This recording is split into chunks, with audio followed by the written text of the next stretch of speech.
Paramamashivoham. Om Nithyananda Paramashivoham. Om Nithyananda Paramashivoham. Om Nithyananda.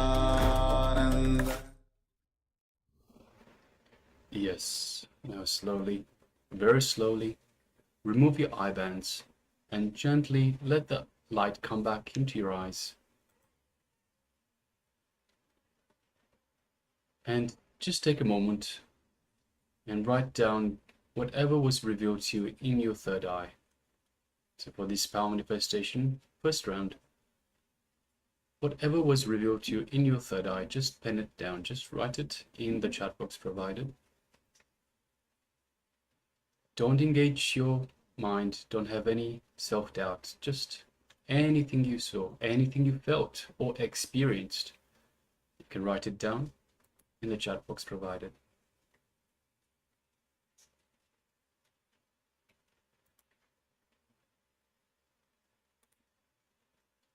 So requesting participants to please take a moment and let us know. For those of you on YouTube as well, let us know whether you've taken part in this power manifestation, and if so, what was revealed to you in your third eye.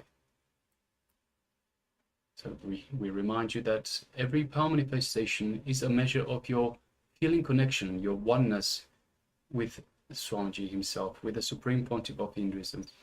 It is from the space of oneness with Swamiji that all powers manifest. As such, they have no foundation in logic, nothing to do with the mind. So do not engage the mind, do not try to reason, don't try to think, don't have any self-doubt. Am I seeing the right thing? Am I doing the right thing? Just anything that you're being shown, just remove all thoughts, just drop the mind, unclutch from the mind altogether, and whatever's left behind, whatever is being shown, revealed in the third eye, let us know in the chat box.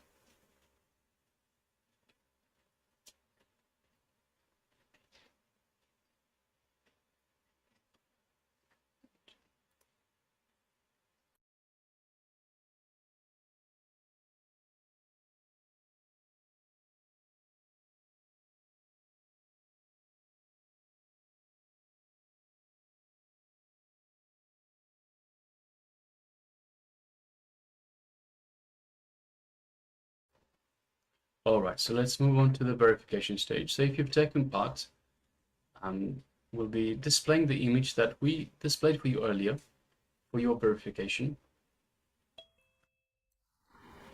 So yes, as you can see, it is the number 25, and it is on a brown background, and the numbers themselves have a number of different colors. So we have some light blue, blue, purple, red. So if you had anything like that, so any colors, if you saw any numbers, if you saw any shapes, so you might be saying a shape like a clothes hanger for number 2, for example, or even the letter S looking like the number 5. So anything at all that that you might have seen. So yes, we have Ma Alice that shares, I saw tall mountains, trees, green grass, and other landscape. Yes, thank you very much for sharing, Ma.